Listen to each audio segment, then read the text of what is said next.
we're going to answer many questions because we're getting a lot of questions from people and maybe patients as well who are interested of knowing a little bit more about different general aspects of what is involved in traveling here in Mexico, as well as what is involved of receiving treatment and so on. So let's get into it. Let's start by going through all of the questions that I have here that I think are the most relevant ones. And the first one says, what are some of the experiences of patients who sought cancer treatment in Mexico? I presume this is a question more aimed from the medical perspective, and the experience most of the times is very positive. Actually, it's positive. Patients here have access to a widely possibility of treatments, availability from the beginning. So the experience can be divided in several areas, from the personal experience, from the patient's perspective, arriving to a center that is taking care of the patient, that also connects with the patient, takes care of its needs, and of course the treatment, right? So it's a very complete experience that goes beyond, in this case, the treatment, to focus also on the rest of areas and important parts of what we consider treatment. Right? The next question is the US cancer treatment system really focused on profit? That's a very good question, and we get that a lot. Actually, I hear this a lot in my calls, right? When I hear the complaints specifically from of course, American patients about that here, it's only about profit, it's only about profit. Yes and no. I mean, of course, the pharmaceutical industry is about making money, and they have full control of these medications that we need in order to help people. But the profit in these kind of scenarios is made when patients don't get sick, right? And this is with the insurance. So the insurance is the one that has control over what you're going to be offered as a first line, second line, and so on. So it's a yes and no kind of answer, right? In which most of the times is these limitations that the insurances are putting for us to not just have availability of the most advanced treatments, but also to add to the treatments essentials areas to consider and to treat: genetics, nutrition, the psychological part of cancer. So there's many areas that are not being considered that should be, and again, it's not being done because this represents costs, right? So it's a yes and no kind of answer there. The next question is, what kind of treatments are available in Mexico that aren't common in the US? All right. So here we can divide them into two categories, right? One is conventional treatments, and the other one is what is defined as alternative treatments. In relation to the conventional treatments, or what is defined as allopathic medicine, this is universal in any country that allopathic or traditional medicine has been established. This is an aspirin here is the same as an aspirin in the States, Canada, and the rest of the world. The advantage in that sense is, again, availability, right? That from the beginning, a patient doesn't have to go through the bureaucracy of my insurance to be approved for whatever is needed. Because I can go as far as testing, as basic testing, patients that need to go through the insurance process to get approval for a PET scan, which is a basic test within the oncological field. So yes, in the sense of availability, but in relation to the treatments being able or existing in the States, they exist. Again, the problem is access to them, right? And in relation to alternative treatments, actually, I'm looking at more patients who are relating to me, more availability of these alternative treatments that in the past was the reason why patients were coming here to Mexico. So, but still, right, there's, I guess, an advantage in not just the availability of more alternative possibilities, right? Also the integration or consideration of what we here in this institute call complementary treatments. I emphasize to our patients that we do not put the weight of this cancer in the shoulders of complementary medicine, because it's not going to be enough and we're going to have problems. So, but that's pretty much how those are the treatments, or the way we can explain the advantages in relation to treatment availability over the states, right? That again, here, if it's something that the patient can benefit and it's well indicated medically, we can provide it. Right?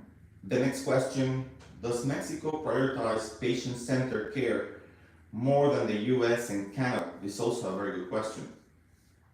So, the approach that we have in medicine is for the disease. That's why I hear a lot, again, in our calls from patients, what is your protocol to treat X cancer, or breast cancer, prostate cancer, lung cancer?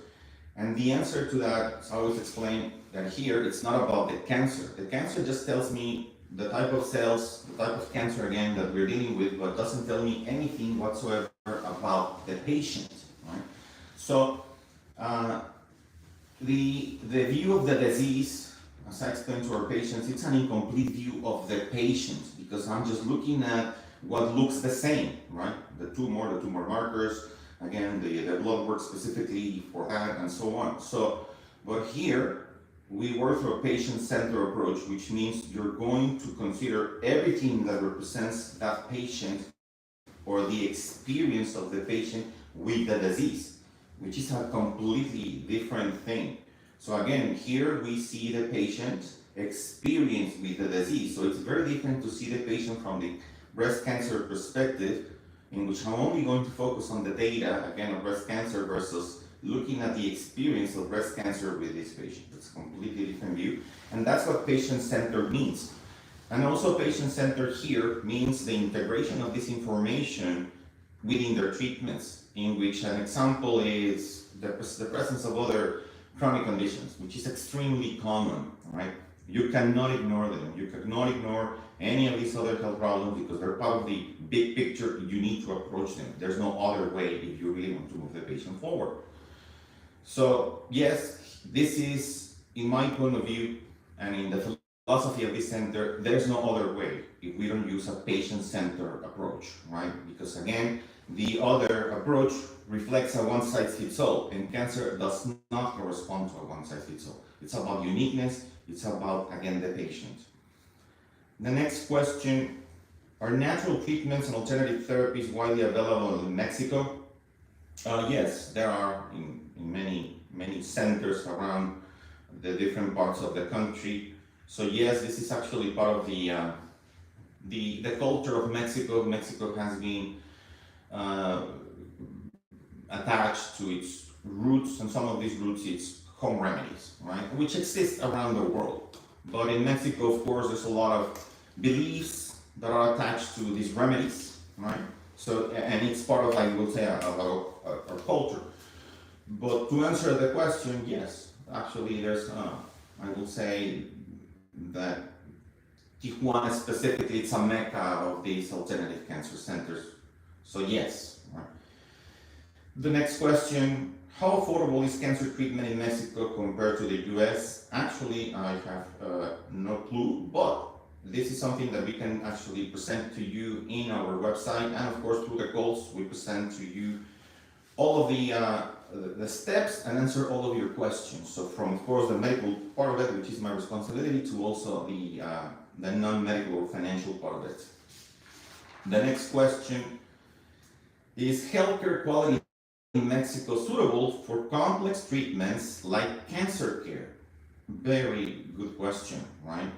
And I get this question, of course, in a very let me find the word that I'm looking for, in a very gentle way, because of course patients don't want to be, in their point of view, they're disrespectful, right? Because they don't know what is the level of medicine that is practiced here in Mexico, as well as what are the technological capabilities that we have here, right? So it's very common for them to have these doubts, fears, right, when it comes to complex situations, right? And they have the right, because at the end, we are a third world country opposed to the States, right? And also many of these patients share their there this idea of coming here to Mexico for treatment, and of course this is not well seen by any of the American physicians, and they're right from their point of view, because again, they don't know what happens here, so this is a way of protecting, in this case, the patient. But to answer the question, of course, the quality in Mexico is suitable to treat any kind of health problem. And before I continue, we need to make a comment here. Here in Mexico, we have pretty much all of the health systems in place that are used around the world. So we have, specifically in Canada and America, and in the States, we have the social system in Canada and the insurance system in the States. And here in Mexico, we have the social system as the main system, but also we have something that is defined as the private sector. And the private sector involves working with insurances and without it. Now, in the States, considering being treated without insurance is completely insane. It's going to be out of the question, and more on something as strong and important like cancer. So here, the private sector without insurances is something that patients can access. And again, I'm not the best person to talk about the financial part, but I perfectly can say and state that indeed is something that patients can go and do. So the quality of care in Mexico is as high as in this, I would say higher, because again, we go back to the previous question about a patient-centered approach versus a disease-oriented approach. So yes, the quality in Mexico becomes higher in that area of private medicine without insurances. All right, very important to make that distinction, because if I'm a physician from another country and I hear this comment, it's not going to make sense, right? So we need to make sense. And that's why, again, in the sector that we're working, which is the private sector, absolutely, right? We have a very high quality of care for any kind of health problem. The next question, what kind of follow-up care or monitoring is available after treatment in Mexico? All right. So the follow-up that is required in the oncological field has been perfectly established, right? Involves blood work, images, and of course the physical part of it, the physical exam. And then you put all of this together to create an impression and put against your baseline if that is the case. Same thing here, right? So we cannot go outside of this type of follow-up, at least here. I emphasize that here we are an oncological center, so we follow the specific guidelines which are required for the to ensure that we have an answer, right? That we are able to define what treatment it's able to do at this point, and also to be able to make objective decisions, right? So yes, the follow-up care that is available here is pretty much the same. So all of the blood work can be done here, any kind of imaging study, from ultrasounds to PET scans, right? So no issue whatsoever in the type of follow-up. Now, in our programs, the follow-up typically happens at home. Why? To avoid coming here just for testing. It's not needed, and so we avoid the expense and we avoid the trip. Because at the end, at that point, the only thing that we need is the testing, the results. So we promote that this is done at home. We instruct the patients specifically in time when we need the test, right? Get ready, we need the test, and also what kind of test is required. And I get a lot of the question of, but is my doctor going to be compliant? And just to tell you that throughout all these more than 15 years that we've been working, never had any problems whatsoever with the follow-up testing back at home. Never. Why? We are an oncological center. Immediately they recognize that patients have done a treatment, and that's why they're compliant. And even more, and I will explain that in maybe another question. The next one is how do I start the process of getting cancer treatment in Mexico? Well, as simple as a phone consultation, right? A phone conversation. And actually, let me use this moment to promote the importance of the phone consultation. The medical phone consultation helps me tremendously, and of course my peers, to understand what are we dealing with. And I go back to when I have breast cancer, all right, but what are we dealing with? example, I could be 30 as well as it could be 80, and it's not the same. And then you have genetics, nutrition, environmental medicine, immune system, psychology, and of course the rest, right? So there's a lot of areas, and therefore that we need to know as much as we can, right? And also we need to know what the patient wants, what are they envisioning, where they're departing from. So this conversation is very important. I have seen in many times that it's declining. I think it's because in many cases they believe we're here to convince them. Absolutely not. The only thing that we do in this phone consultation is provide information. This information is going to help you in this journey, regardless if you come to the center. I know it's not good. To this point, patients, the majority of times, come here. But regardless, the goal is to help you see what is out there, right? Not to push a narrative and not to push you to come here. That comes naturally after, again, we explain how is that we work. So, how do I start the process? A simple phone conversation, right? It is safe to travel to Mexico for cancer treatment. Another very important question, and more now in this day and age of social media in which everything is known immediately, which is very important. That tells you a lot. The fact that you don't hear things about this specific type of business tells you how safe it is, medically speaking, but also in relation to staying here. Of course, we cannot deny what is perfectly known, specifically in the States, about the issues with the drug trafficking.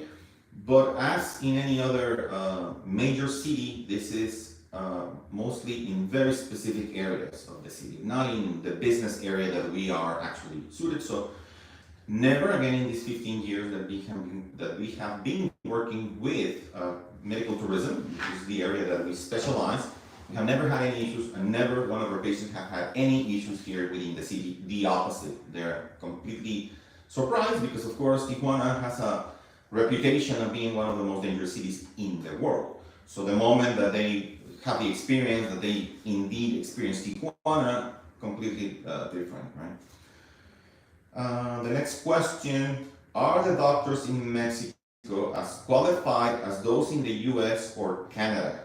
Another very important question, right? And the answer is absolutely. Many of us actually have been trained in the States, right? Or in other countries that have, like Germany, for instance, when it comes to hyperthermia and so on, many different countries that have, in this case, top medicine or treatments that we can benefit here.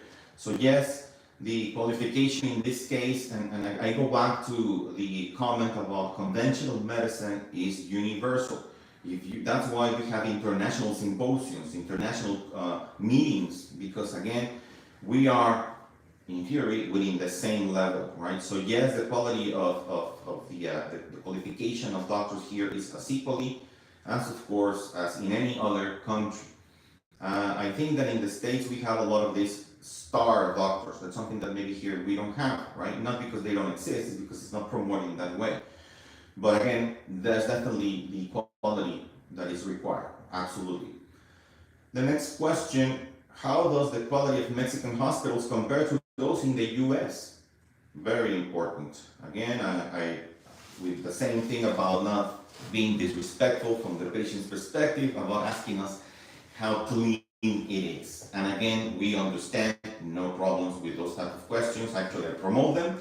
And the answer is the quality of hospitals, and I remind you, we're talking about the private sector, right? We're not talking about the main system, which could be considered the public hospitals, right? And in relation to the area that we're working, the hospitals can be compared to the ones in the US. Absolutely. The infrastructure, first world infrastructure, services, and so on. These are many different hospitals or companies, right? That's exactly what they're promoting, the high quality of care, the high-end medical services. So absolutely, and not just here in Tijuana, which actually it's getting bigger. Right now here in Tijuana, in the past, maybe we go back 10 years ago, we had maybe one major hospital of this kind of level. Now we're moving forward to even 4 or 5 of this type of centers, which is very good.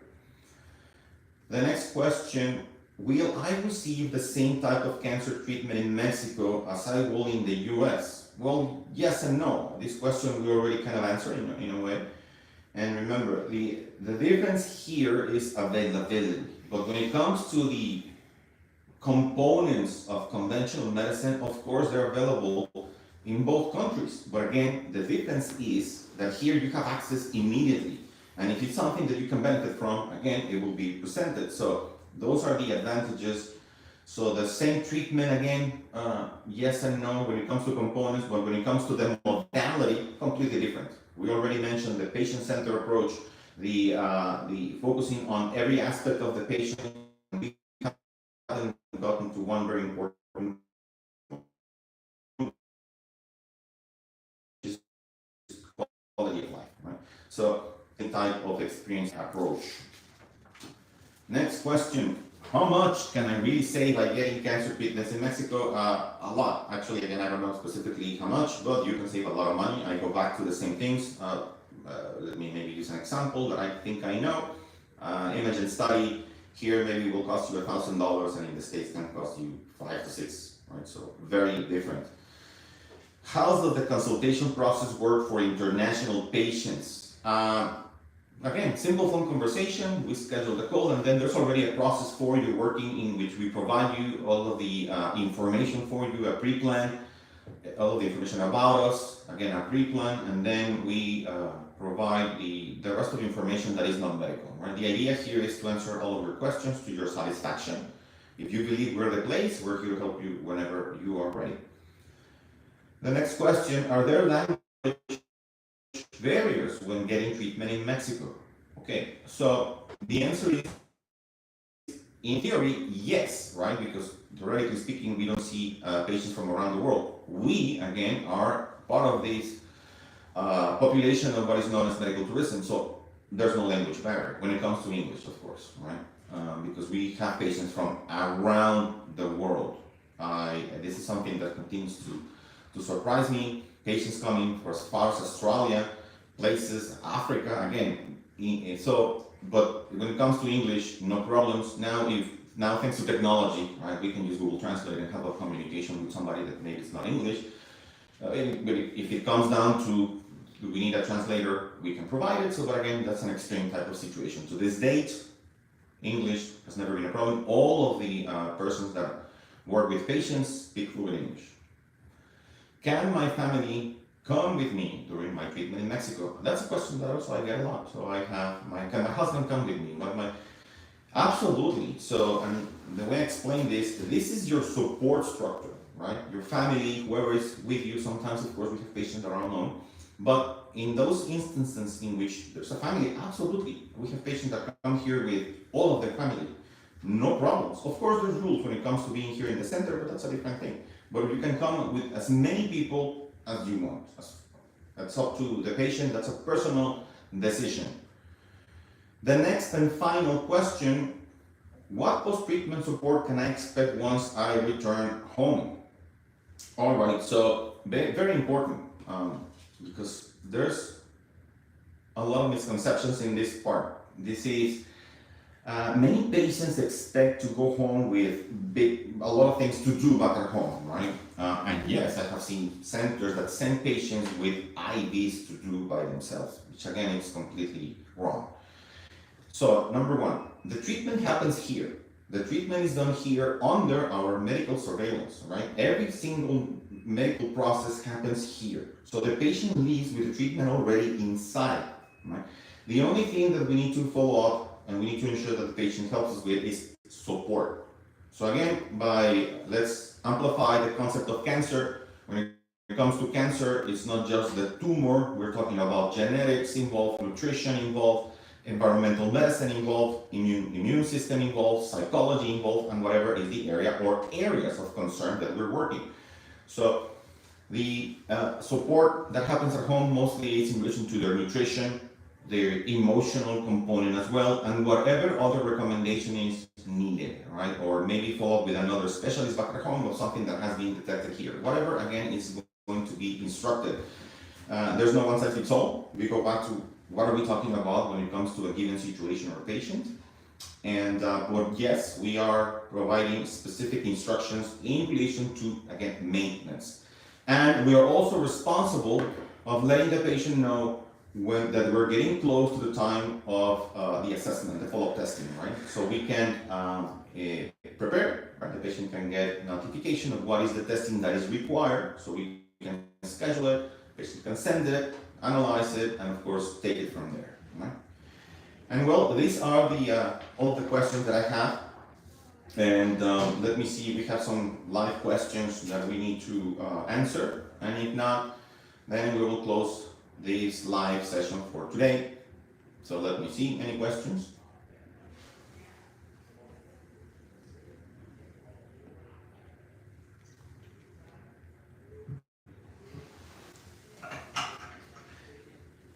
Yes, are we in Tijuana? Okay, so again, they're asking us, I guess, location. We are in Tijuana, Mexico. We're across the border from San Diego, California, and this is also a strategic position because this is a better place for patients to have access to us, right? Opposed to being maybe in another state of Mexico. So Tijuana gives you that availability in relation to all of the access from different countries, right? More accessible. Flame Guy was asking if we take questions from chat. I invited them to visit our website and request a phone consultation. Just a simple request for a phone consult, and we can have a one-on-one chat within 24 hours. Absolutely. So if you have any questions, we can actually discuss it specifically about your case. You can send your medical records, we can review them, discuss them. So as far as, again, a patient will need and want to go. He's asking if you have experience with lymphoma. Absolutely. So that's a very good question. So we are an oncological center, right? As an oncological center, we specialize in both solid tumors and hematological disorders, which are also presented as cancer by definition, even though they're not necessarily the same. There's many similarities, but yes, absolutely, leukemias, lymphomas, myelodysplasia, pretty much all of these hematological disorders we also treat. Yes, and we have a lot of experience. Same thing as with solid tumors. So once more, I do recommend and invite you to visit our website. And if you want to have a one-on-one chat with a doctor, you can always request a free phone consultation so you can talk over your case specifically, and we can set this up within 24 hours. As simple as that. Visit our website, which will be put here the link in this video once we finish. So again, you can see pretty much how is that we work. Again, schedule the call. There's no compromise whatsoever. Again, we're not here to convince you. We're here to provide information. That's all. That's all. And again, we thank you for this time, for those who were here with us during this live session. Thank you for us. Thank you for all of the people who are watching our videos, who are commenting on our videos, who are asking questions, who are actually liking the videos as well, which helps other patients. This is an area within YouTube that is not known a lot, right? This is, of course, the most important channels will be always entertainment and so on.